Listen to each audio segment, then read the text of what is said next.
শিক্ষায়, দীক্ষায়, জ্ঞানে, বিজ্ঞানে, প্রযুক্তিতে একটি জ্ঞানভিত্তিক রাষ্ট্র ও সমাজ গড়ে তোলার উপর জোর দিয়েছেন প্রধানমন্ত্রী তারেক রহমান।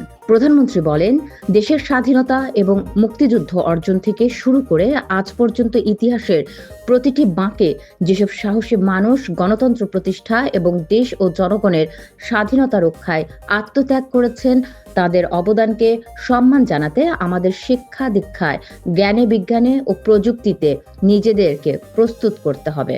জ্ঞানভিত্তিক রাষ্ট্র এবং সমাজ গড়ে তুলতে হবে। রোববার সকালে বাংলাদেশ চীন মৈত্রী সম্মেলন কেন্দ্রে জাতীয় বিশ্ববিদ্যালয় আয়োজিত কর্মমুখী ও টেকনিক্যাল শিক্ষা বিষয়ে শিক্ষকদের প্রশিক্ষণ কার্যক্রমের উদ্বোধন অনুষ্ঠানে প্রধান অতিথির বক্তব্যে একথা বলেন। প্রধানমন্ত্রী বলেন, গণতান্ত্রিক বাংলাদেশে এবার আমাদের ঘুরে দাঁড়ানোর পালা। আমরা ইনশাল্লাহ অবশ্যই ঘুরে দাঁড়াবো এবার।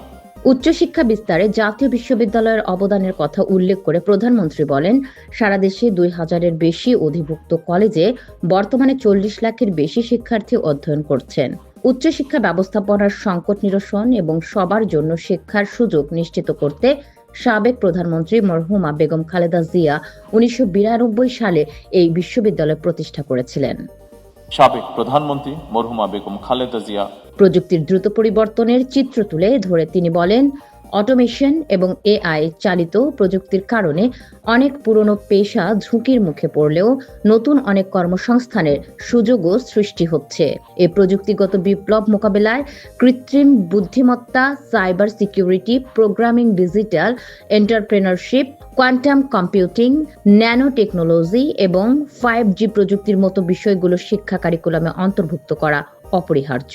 অটোমেশন এবং এআই চালিত প্রযুক্তির কারণে প্রধানমন্ত্রী উচ্চশিক্ষিত পর্যায়ে বেকারত্বের হার কমানোর উপর গুরুত্ব দিয়ে বলেন, সর্বোচ্চ একাডেমিক সার্টিফিকেট অর্জন করলেও প্রায়োগিক দক্ষতার অভাবে অনেকেই বেকার থাকছেন। এই পরিস্থিতি উত্তরণে সরকার অ্যাপ্রেন্টিসশিপ, ইন্টার্নশিপ এবং ইন্ডাস্ট্রি একাডেমিয়া সহযোগিতা বাড়াতে কার্যকর পদক্ষেপ নিচ্ছে। সর্বোচ্চ একাডেমিক সার্টিফিকেট অর্জন করলেও তরুণদের উদ্যোক্তা হিসেবে গড়ে তুলতে সরকার বিভিন্ন উদ্যোগের কথা জানিয়ে প্রধানমন্ত্রী তারেক রহমান বলেন, ক্যাম্পাস থেকে ব্যবসায়িক উদ্যোক্তা তৈরি করতে কলেজ ও বিশ্ববিদ্যালয়ে ইনোভেটিভ বিজনেস আইডিয়া বাণিজ্যিকীকরণের লক্ষ্যে প্রতিযোগিতামূলক প্রক্রিয়ায় সিড ফান্ডিং এবং ইনোভেশন গ্র্যান্ট প্রদানের সিদ্ধান্ত নেওয়া হয়েছে। ক্যাম্পাস থেকে ব্যবসায়িক উদ্যোক্তা প্রযুক্তির পাশাপাশি নৈতিক শিক্ষার উপর গুরুত্ব দিয়ে প্রধানমন্ত্রী বলেন, একজন মানবিক মানুষ হয়ে ওঠার জন্য নৈতিক শিক্ষার বিকল্প নেই। মানবিক মানুষ হয়ে ওঠার জন্য নৈতিক শিক্ষার বিকল্প নেই। এছাড়া জাতীয় উন্নয়নকে একটি সম্মিলিত যাত্রা হিসেবে উল্লেখ করে প্রধানমন্ত্রী একটি জ্ঞান ও মেধাভিত্তিক সমাজ গঠনে সকলের ঐক্যবদ্ধ সহযোগিতা কামনা করেন।